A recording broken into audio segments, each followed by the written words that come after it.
Hello students, Namaste. I am Alok Kumar Behra. I am the mentor from Aggregated platform. So since last year, I am teaching agronomy in this platform. So आपको पता है कि कल हमारा जो agronomy का जो ICRPG exam का वो आंसर की रिलीज हुआ है। तो बहुत सारे स्टूडेंट्स की मतलब क्वेरी आ रही है कि सर ये वाला क्वेश्चन हमको चैलेंज करना चाहिए कि और इसका जो आंसर दिया गया है वो गलत है।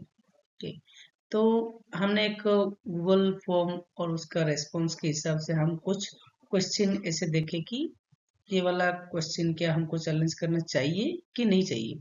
सो जब इस तरह का मतलब कोई दे देता है स्टूडेंट्स की सर ये वाला हमको चैलेंज करना चाहिए, तो ये हमारे ऊपर एक प्रेशर आ जाता है कि एजुकेटर के ऊपर एक प्रेशर आ जाता है कि क्योंकि हमको बहुत सारा सर्च करना पड़ता है कि before we challenge we need some proof, right.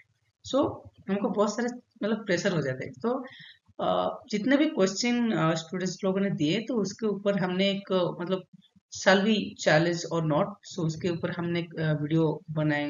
मतलब अभी हम डिस्कस करने वाले हैं वो सारे क्वेश्चंस। ओके, सो हमारा जो ये एग्री एग्जिट प्लेटफॉर्म है इसका ऐप हम अभी जो एप्पल मोबाइल है उसके लिए भी हमने एक बना लिए। तो आप लोग वो वाला, अगर आप now if you are using Apple phone then you can also download the activated platform and बहुत सारा मॉक्स फ्री मॉक है और पेड वाला मॉक भी है, और हर सब्जेक्ट का आपको मिल जाएगा, हर तरह का नोट बेस्ट नोट मिलेगा, तो आप एक्सेस कर सकते हैं। तो अभी के लिए हम जाते हैं क्वेश्चन डिस्कस करते हैं।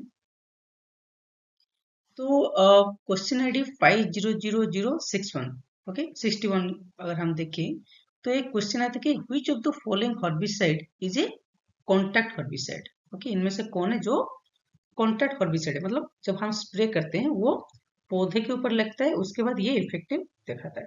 तो बेसिकली देखा जाए तो एक कॉमन सेंस की बात किया जाए तो कॉन्टैक्ट हर्बिसाइड क्या होता है, जब हम post emergence all the post emergence herbicides are counter herbicide, ये एक जनरल माना एक थंब रूल है। Okay, maximum all the post emergence herbicides are counter herbicide and pre emergence herbicides are systemic insecticide systemic herbicide. तो जब हम counter herbicide की बात कर रहे हैं और पोस्ट इमर्जेंस की बात करें तो पहला आता है हमारा ऑक्सीफ्लोरोफेन। इनमें से एट्राजिन, पायरेजन, नाइट्रोफेन एंड ऑक्सीफ्लोर, तो इसमें से ऑक्सीफ्लोरोफेन है जो कॉटन, ऑनियन इसके ऊपर हम और डिफरेंट पॉल्सेस में हम छिड़काव करते हैं। ओके, तो इसके ऊपर हम देखा जाए तो ऑक्सीफ्लोरोफेन जो वो करेक्ट आता है। एट्राजिन एक प्री इमर्जेंस हर्बिसाइड है तो उसका आंसर गलत हो जाएगा। ठीक है, तो इसका आंसर है ऑक्सीफ्लोरोफेन। तो we should not challenge, the answer is given is correct. Next एक क्वेश्चन आता है तो major site of uptake of soil applied herbicide are, मतलब जब हम सॉइल में हर्बिसाइड अप्लाई करते हैं तो किसके सहारे पे वो ऑप्टेक होता है। ओके, ऑप्शंस आर रूट, मतलब जो मूल है, जो पौधे का मूल है उसके साथ जाता है, शूट, सीड और लीफ। तो जब हम शूट की बात करते हैं तो अगर जब भी हम पढ़ेंगे ये क्वेश्चन पहले दिमाग में यह आएगा कि शूट शूट से भी जाता है। Actually the major site of uptake for soil applied herbicide, ये किसकी बात हो रहा है, वीड की बात हो रहा है। ऐसा ना, तो वीड सीडलिंग ओके जब वो होता है तो क्या होता है उसका सूट से जाता है। Okay, the herbicide will go through its shoots. Okay, rhizome शक्कर जो होते हैं, ओके, और जो भी वेजिटेटिव प्रोपेगेट होते हैं वो सूट से जाते हैं। तो root is correct, shoot is correct and seed is also correct. So option A B C आपका यहाँ पे सही रह जाएगा। और लिप का तो बात नहीं होता है क्योंकि we are applying through soil. तो the answer is given is correct, we can challenge this question. Next एक क्वेरी आया था कि सर ये वाला तो क्वेश्चन हमको चैलेंज करना ही करना है, तब हम चेक किए अच्छे से। स्टेटमेंट नंबर 1 पढ़े, capillary rise is responsible for loss of water from soil by evaporation. तो बेसिकली एट हाई व्हेन आपका जो परमानेंट विल्टिंग पॉइंट आ जाता है मतलब -15, उसके बाद क्या होता है कि वाटर लेवल डिक्रीज होता है and the water will move through vapour. Okay, तब हमारा एक स्लोगिस केपिलरी वाटर बोल के एक है, स्लोगिस केपिलरी वाटर, उसका रेंज होता है आफ्टर 15, ओके 15 to 31। तो पानी जो है स्लो में जाता है, after that it will be turn to the vapour form. So वो किसके साथ जाता है, वो कैपिलरी पोर्स के हिसाब से, तो capillary rise is the correct. So statement number 1 मेरे हिसाब से सही है। स्टेटमेंट नंबर 2 दिया है कि retention of water by soil against gravitation pull depends on two surface forces, that is cohesion and adhesion. अच्छा मुझे आप बताइए, वाटर जो होल्ड मतलब रहता है, रिटर्न करके रहता है, तो किस कौन सा फोर्स यूज होता है, एक कोहेजन है, एक एडिशन है। एडिशन मतलब salt particle with the water, cohesion means water plus water. तो ये दोनों फोर्स जो टेंसिव फोर्स है, टेंसिल फोर्स है, ये दोनों ही तो मेन कारण है ना कि पानी वो मिट्टी के अंदर रहे। तो the statement number 2 is also correct. So if we have attended option number 1, then the answer is given correct. Also if I have given, if I have chosen the option number 1, then you are also correct. So don't be confused, okay, statement number 2 is wrong, don't be confused. Next, the sequence of events occurring upon application of urea in soil, ये वाला थोड़ा confusion वाला question था basically. तो देखा जाए तो hydrolysis process, आप मुझे बताइए, आप लोगों में से मतलब जब यूरिया आप सॉइल मतलब सॉइल में अप्लाई करते हैं, हाइड्रोलिसिस आप पढ़ लिए, ओके, उसके बाद क्या आता है वो नहीं पढ़े, उसके बाद जो चेन ऑफ सीक्वेंस होता है वो भी नहीं पढ़े। हाँ? जब यूरिया हाइड्रोलिसिस होता है मतलब यूरिया हम जब देते हैं तो जब वहां पे मॉइस्चर रहना चाहिए, फील्ड कैपेसिटी लेवल का मॉइस्चर रहना चाहिए, so that urea will be hydrolyzed and it will make available to the plant.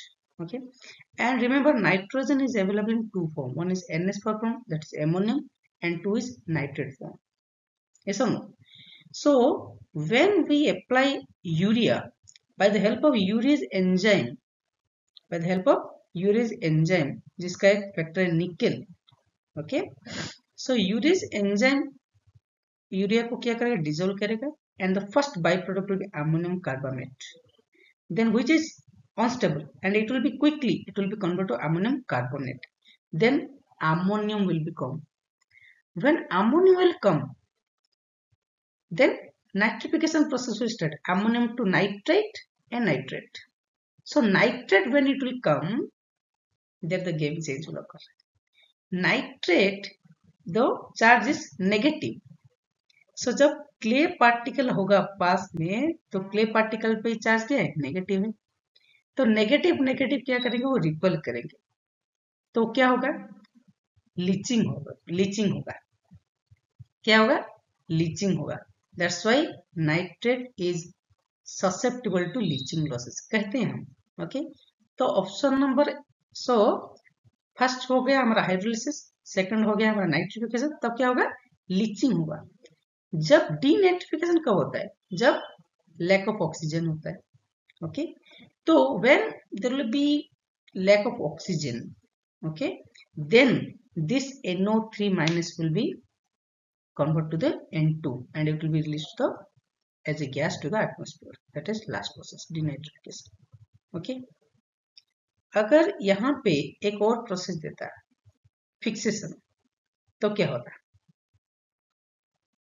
पहले क्या होता है हाइड्रोलाइसिस, देन क्या होता है fixation, then nitrification, then leaching, then denitrification, okay, confuse मत होना।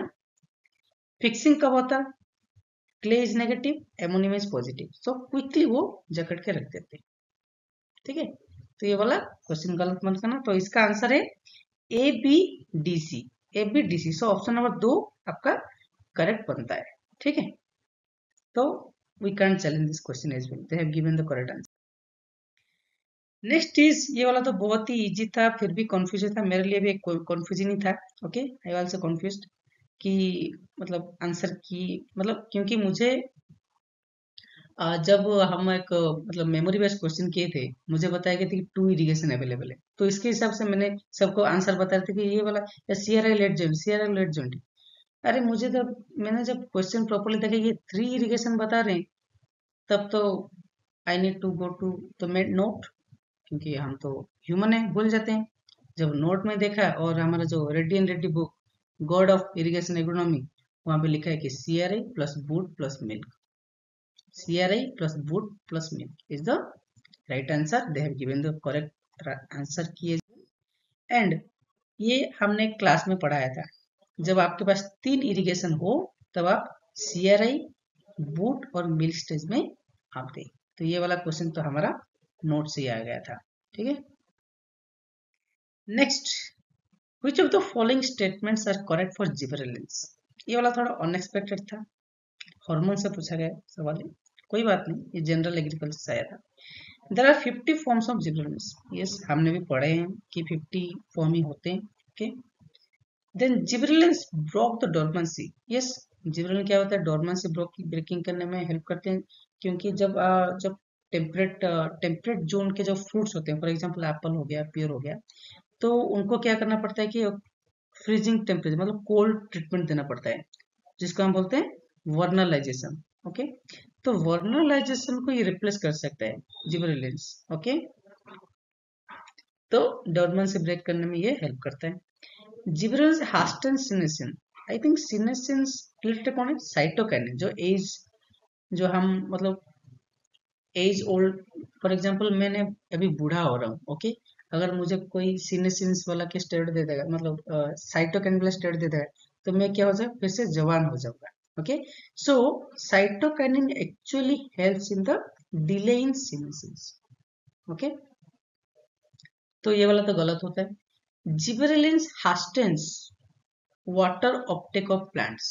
Okay, gibberellins hastens water, actually water uptake में मेन हार्मोन कौन करता है, ऑक्सीजन। ओके, जब ऑक्सीजन हम देते हैं तो रूट एंड शूट पे काम करते हैं, तो ऑक्सीजन क्या है, तो रूट ग्रोथ जब अच्छा बढ़ाएगा तो water uptake will be also increase. So D number also it is wrong, so only A and B are correct. So option number 2 आपका से होता है। आंसर की भी आई थिंक 2 ही दिए, तो उसके हिसाब से आप देख लीजिए। नेक्स्ट क्वेश्चन आया था कि 2,4-D के ऊपर आया था, हर्बिसाइड वाला क्वेश्चन था। ओके, हमने स्टेटमेंट नंबर 1, स्टेटमेंट ए सब बता रहे कि वो भी एक सही है, पर देख लीजिए एक बार। 2,4-D should be applied in grain sorghum when it attains a height of 10 to 30 cm. Okay, आप लोगों ने जो भी सोचे हैं कुछ गलत नहीं सोचा है। ओके, बस वो जस्ट हाइट दिया है, प्लांट हाइट दिया है, वो थोड़ा गलत है बस, 10 to 30 cm। ओके, बस वो वैल्यू गलत दिया है और बाकी सही है। ओके, तो 2,4-D sorghum में कब अप्लाई किया जाए, जब 20 to 25 days after sowing, basically 2,4-D is applied, even also in paddy or wheat also we are applying after 20 after, means 20 days after only। okay, 20 days after we are applying, and paddy में तो 21 days after हम apply करते हैं, 20 पर week sodium हम use करते हैं वहां पे।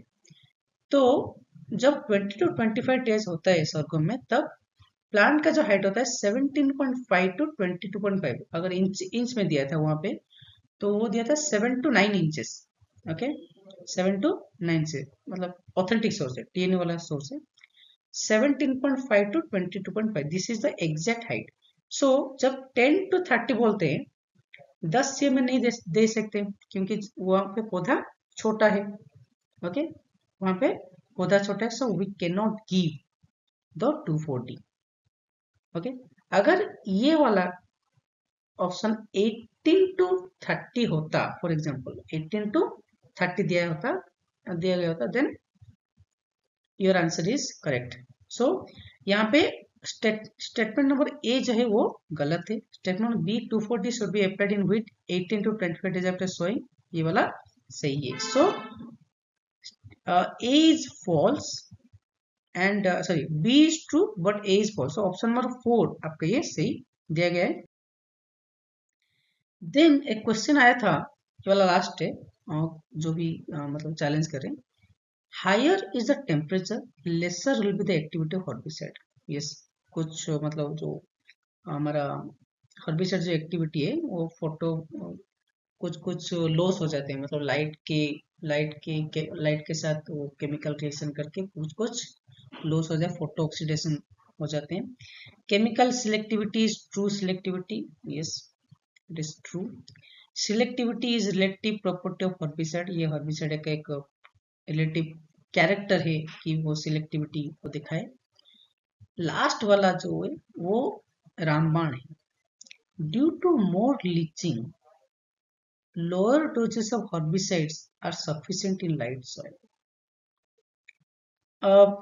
पहले क्या होता था कि बेसिकली आप देख लीजिए, लाइट सॉइल में जब हेवी रेनफॉल होता है, ओके, क्या होता है कि जब हम हर्बिसाइड अप्लाई करते हैं कि more and more herbicides have been leached down. Okay, तो बेसिकली आप एक देखिए, बेसिकली तो weeds are shallow rooted crop, shallow rooted, and our crops are little deep rooted. मतलब हम बीज क्या करते हैं, वीड लेयर से थोड़ा नीचे देते हैं. ओके, ये जब हमने क्वेश्चन देखा हम भी थोड़ा कंफ्यूज हो गए. बहुत सारा सर्च करने के बाद I came to this conclusion. Okay, so क्या होता क्या है, उन्होंने क्या दिया है, okay, as per the research उन्होंने क्या दिया है, जब लीचिंग होता है तो हर्बिसाइड नीचे चले जाता है. So when it will go down, नीचे क्या है, हमारा क्रॉप का सीडलिंग है या सीड है जो भी है, it is affecting that. So which is delaying 10 to 12 days of germination time. Okay, 10 to 12 days germination time क्या होगा, वो बढ़ा देता है.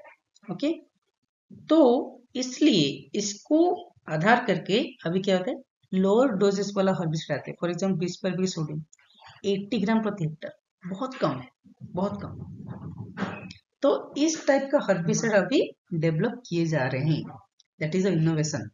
ओके, तो ये वाला पहले ठीक था, पर जब प्रॉब्लम दिखा गया है उसके बाद lower dose of herbicide being develop. So ये वाला है जो due to more leaching lower dose of herbicide are sufficient solve. So ये वाला सही है.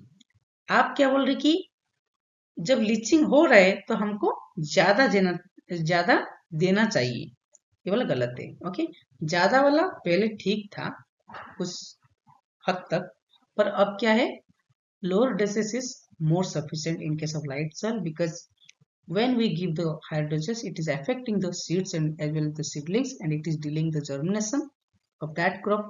So because of that reason we are supplying the lower dose of herbicide. Okay, अब जितना भी herbicide देखिए वो सबका lower doses है. Okay, if you will see paddy bisphenol sodium 80 gram is enough. Okay, so I think इतने सारा question मेरे पास आए थे कि सर हम ये सब क्वेश्चन हम चैलेंज करना चाहिए, कि मेरे हिसाब से ये सब we should not challenge this question. अगर हम करेंगे तो we have no proof that we are correct. So अगर आपके पास इसको छोड़ के अगर आपके पास कोई भी क्वेश्चन है ऐसा कि sir we need to challenge this question, then please write us to us. And basically जितना भी हम क्वेश्चन देखे कि, और मेरे कोर्स के हिसाब से 70 से 70 question, nearly 70 questions came from my notes only. अभी हमने एक दिखाया था कि वीड वाला, तो ऐसे 70 to 80 क्वेश्चन आए थे. तो अगर आप इंटरेस्टेड हैं एग्रोनॉमी लेने के लिए, अभी हम 2025 वाला कोर्स जब वो लॉन्च कर दिए. Except agronomy we are also dealing with plant sciences, soil, social sciences, physical sciences, entomology, nematology and horticulture. आप कोई भी स्टूडेंट्स हो, अगर आपको ज्ञान लेना है तो come and join us and gain the knowledge.